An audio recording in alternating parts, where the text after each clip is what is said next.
नमस्कार, मेरा नाम राहुल है और आज मैं आपसे जेंडर इनइक्वालिटी के ऊपर चर्चा करना चाहता हूँ। जेंडर इनइक्वालिटी हमारे समाज की एक बहुत ही गहरी समस्या हमेशा से रही है और आज भी एक समस्या है। हम सब लोग इक्वालिटी की तो बात करते हैं, पर क्या आपने कभी सोचा है कि इक्वालिटी का सही अर्थ होता क्या है? एक तो होती है इक्वालिटी सोशल लेवल पे, यानी कि चाहे आप पुरुष हैं या महिला, आपके पास इक्वल राइट्स होंगे, आपके पास इक्वल अपॉर्चुनिटीज होंगी ग्रोथ के लिए। कोई भी आपको किसी अपॉर्चुनिटी या राइट से मना नहीं कर सकता है सिर्फ इस वजह से कि आप महिला हो या पुरुष।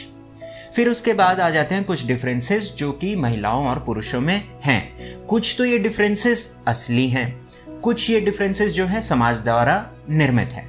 तो आइए हम पूरे जेंडर इनइक्वालिटी के टॉपिक को शुरू से समझने की कोशिश करते हैं, जिसमें हम सोशल पर्सपेक्टिव भी जानेंगे और महिलाओं और पुरुषों के बीच में जो डिफरेंसेस हैं उनमें से असली कौन से हैं, इन्वेंटेड कौन से हैं। तो सबसे पहले हम जेंडर इनइक्वालिटी की हिस्ट्री पे चर्चा करेंगे।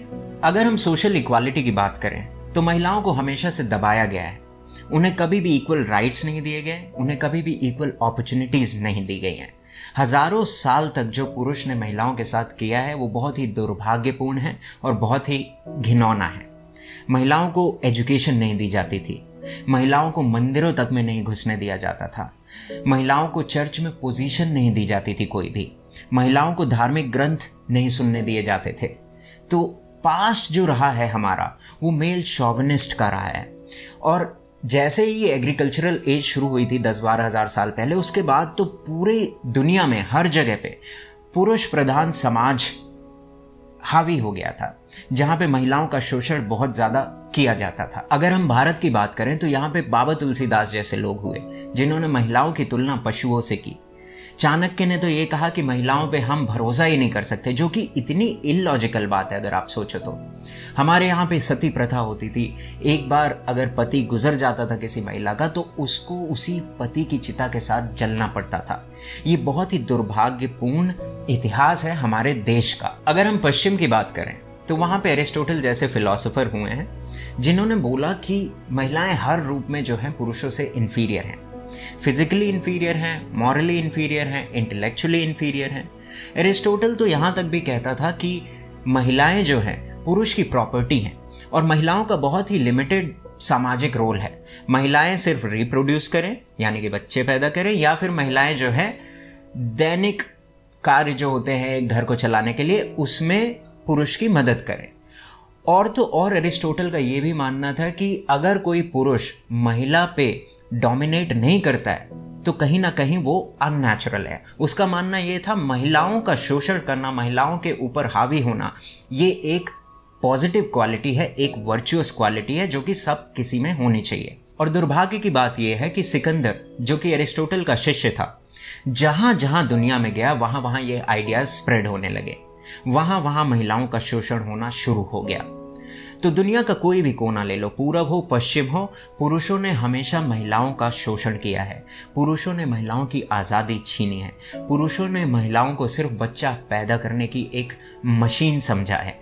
अगर महिलाओं के पास आज़ादी होती, उन्हें भी इक्वल राइट्स मिलते, उन्हें भी इक्वल अपॉर्चुनिटीज़ मिली होती, तो आज हमारी ह्यूमैनिटी और भी ज़्यादा रिच होती। हमारी ह्यूमैनिटी के पास और ज़्यादा आर्ट होती, और ज़्यादा साइंस होती, और ज़्यादा पोएट्री होती, हर चीज़ ज़्यादा होती।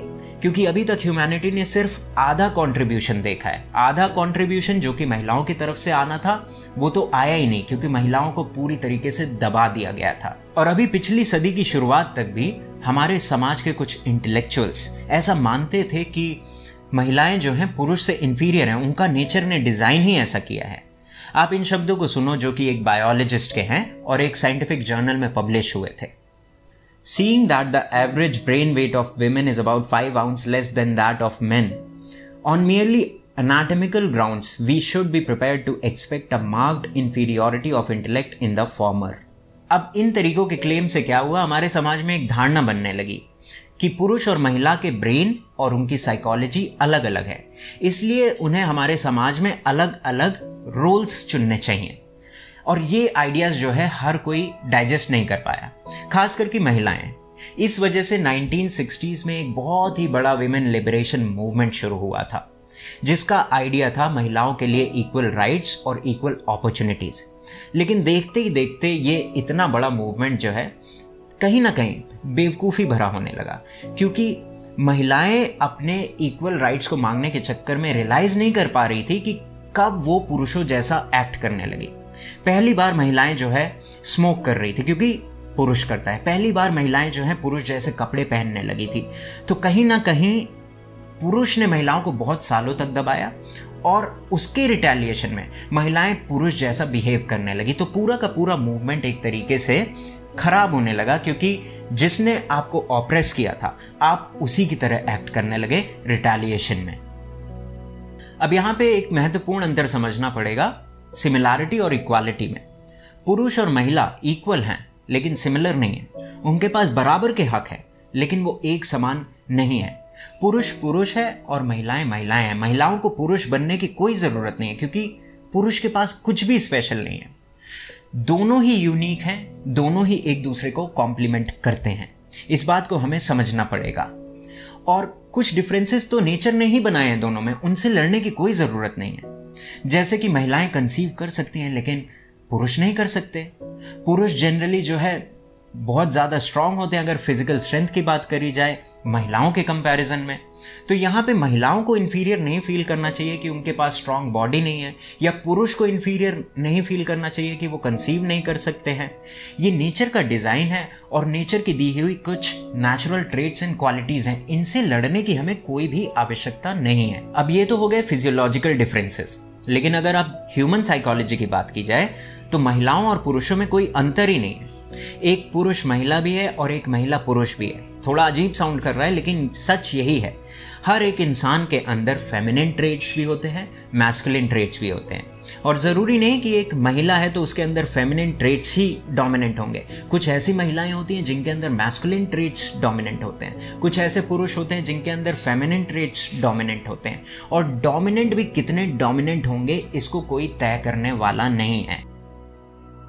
किसी के जेंडर के आधार पे हम बिल्कुल तय नहीं कर सकते कि उस इंसान के पास सिर्फ और सिर्फ फेमिनिन या सिर्फ और सिर्फ मैस्कुलिन क्वालिटीज़ होनी चाहिए। हमारे पॉपुलर कल्चर में एक बहुत ही बेवकूफ़ी भरा जनरलाइजेशन होता है कि महिलाएं जो हैं वो लोगों में इंटरेस्टेड होती हैं, गॉसिप में इंटरेस्टेड होती हैं, और पुरुष जो हैं वो चीज़ों में इंटरेस्टेड होते हैं, टेक्नोलॉजी में इंटरेस्टेड होते हैं। पर ऐसा बिल्कुल भी नहीं है। मैं ऐसी बहुत सी महिलाओं को जानता हूँ जो चीज़ों में ज़्यादा इंटरेस्टेड हैं, लोगों में बिल्कुल भी नहीं। वो सोशल एक्टिविस्ट होना पसंद करती हैं, वो पॉलिटिकल एक्टिविस्ट होना पसंद करती हैं, उनका टेक्नोलॉजी में इंटरेस्ट है, उनका गेमिंग में इंटरेस्ट है, वो एक्सप्लोरेटिव हैं, वो घूमना फिरना चाहती हैं। और मैं ऐसे बहुत से पुरुषों को भी जानता हूँ जिनको सिर्फ और सिर्फ गॉसिप करने में ही मज़ा आता है कि किसकी लाइफ में क्या चल रहा है, ये उनका प्राइमरी इंटरेस्ट होता है। उनको कपड़े पहनने का बहुत शौक होता है, वो अपनी इमेज को लेके ओवरली कॉशियस होते हैं। जनरली ये सारी क्वालिटीज़ जो हैं फेमिनिन मानी जाती हैं। तो यहाँ पे कौन महिला हुआ कौन पुरुष हुआ कोई नहीं तय कर सकता। कोई पैरामीटर ही नहीं है जिस पे हम जज करें कि किसके पास फेमिनिन ट्रेट्स हैं, किसके पास मैस्कुलिन ट्रेट्स हैं।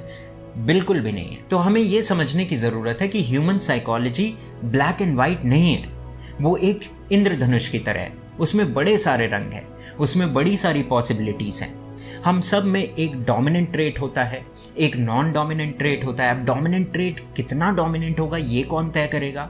तो ह्यूमन साइकोलॉजी में लाखों शेड्स की पॉसिबिलिटी है, और इन यूनिक शेड्स को अगर आप सोचो कि आप सिर्फ 2 बक्सों में बंद कर दोगे, या तो मैस्कुलिन या फेमिनिन, तो बड़ा अन्याय हो जाता है और बहुत ज़्यादा डिसऑर्डर आ जाता है हमारी सोसाइटी में। बहुत लोग एक्चुअली सफ़र करते हैं। हमारे समाज में तय कर दिया गया है कि एक मर्द को मर्द की तरह ही जीना है। वो रो नहीं सकता, वो अपने अंदर की सेंसिटिव साइड नहीं दिखा सकता, वो सॉफ्टनेस नहीं दिखा सकता, टेंडरनेस नहीं दिखा सकता, क्योंकि ये सारी क्वालिटीज़ जो है फेमिनिन कंसिडर की जाती है। और हमारे समाज में महिलाओं को बोल दिया गया है कि आप कभी भी गुस्सा मत दिखाओ, आप कभी भी एतराज़ मत करो, आप अपने आप को एक्सप्रेस मत करो। अब इन वजह से कई महिलाएं जो हैं अपने अंदर की मैस्कुलिन साइड दबा रही हैं, कई पुरुष जो हैं अपने अंदर की फेमिनिन साइड दबा रहे हैं, और वो इतनी ज़्यादा इनऑथेंटिक लाइफ जी रहे हैं कि जिसका अंदाज़ा भी नहीं है हमें। हमारी सबसे बड़ी समस्या ये है कि हम अपने आप को एक जेंडर से आइडेंटिफाई कर लेते हैं। एक पुरुष सोचता है कि मैं तो पुरुष हूँ, मेरे अंदर फेमिनिन क्वालिटीज़ नहीं होनी चाहिए, वो दबा देता है अपनी फेमिनिन साइड को। एक महिला सोचती है कि मैं महिला हूँ, मेरे अंदर मैस्कुलिन क्वालिटीज़ नहीं होनी चाहिए, वो भी दबा देती है अपनी मैस्कुलिन साइड को। और इस वजह से एक इनऑथेंटिक लाइफ जीता है इंसान, वो आधी आधी जिंदगी जीता है, वो पूरा जी ही नहीं पाता है। तो सबसे पहले हमें छोड़ना पड़ेगा इस आइडेंटिफिकेशन को, जिससे कि हम एक ऑथेंटिक लाइफ जी पाएं। किसी के पास भी ये अथॉरिटी नहीं होनी चाहिए डिक्टेट करने की कि एक पुरुष ऐसा होना चाहिए या एक महिला ऐसी होनी चाहिए।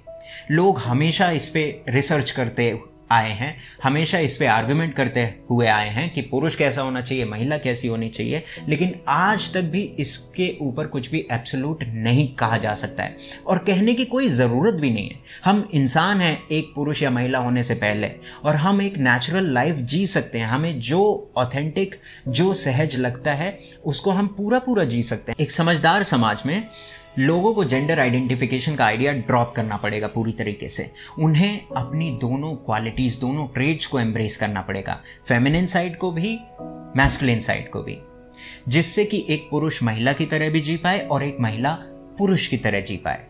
क्योंकि कई बार पुरुष को महिला की तरह जीना पड़ता है, उसको कुछ ऐसे ट्रेड्स दिखाने पड़ते हैं जहाँ पे प्यार की बात आ जाती है, जहाँ पे पेशेंस की बात आ जाती है, जहाँ पे सेंसिटिविटी की बात आ जाती है।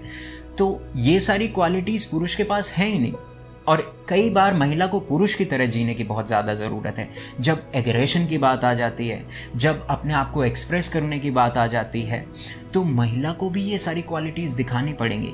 महिलाएं सिर्फ और सिर्फ अपना एग्रेशन नहीं दिखा पाई, अपना एतराज़ नहीं दिखा पाई, अपना एक्सप्रेशन नहीं दिखा पाई, इस वजह से उनको गुलामी भरा जीवन जीना पड़ा है हज़ारों सालों तक। और पुरुष कभी भी अपनी सेंसिटिव साइड नहीं दिखा पाए, वो कभी भी अपना प्रेम नहीं दिखा पाए, अपनी करुणा नहीं दिखा पाए, और सिर्फ वजह से इतनी ज़्यादा जंग हुई दुनिया में, इतना ज़्यादा वायलेंस हुआ दुनिया में। तो ज़रूरत है हमें अपने दोनों क्वालिटीज़ को एम्ब्रेस करने की, जिसकी वजह से हम एक रिच लाइफ जी पाएँ। और आखिर में मैं अपनी बात ये कह के ख़त्म करना चाहूँगा कि कुछ ही दिन पहले मैंने एक इंस्टाग्राम पोस्ट देखा था और उसकी कैप्शन में लिखा था फ्यूचर इज़ फीमेल। मैं आपसे कहना चाहता हूँ ये बहुत ही गलत आइडिया है। Future should be whole. Future should be both masculine as well as feminine. जानते हैं शिव जी की एक बहुत ही एंशिएंट पिक्चर है जिसे हम अर्धनारीश्वर नाम से जानते हैं। ये होलनेस का सिंबल है। इस पिक्चर में शिव जो हैं आधी महिला हैं और आधे पुरुष हैं। ठीक इसी तरीके से हमारा प्रेजेंट भी होना चाहिए और हमारा फ्यूचर भी होना चाहिए, पर ऐसा तभी हो पाएगा जब हम अपने आप को किसी जेंडर से आइडेंटिफाई ना करें, जब हम अपने आपस के मतभेद जो कि महिलाओं और पुरुषों में चलते हुए आ रहे हैं उनको पूरी तरीके से ख़त्म करें, अपने पास्ट का सारा हैंगओवर मिटा दें, तभी ये पॉसिबिलिटी बन पाएगी। अगर हम ऐसा नहीं कर पाए तो हम हमेशा लड़ते रहेंगे, हमारे अंदर मतभेद भी रहेंगे, और इसका खामियाजा सिर्फ और सिर्फ ह्यूमैनिटी भुगतेगी और कोई नहीं।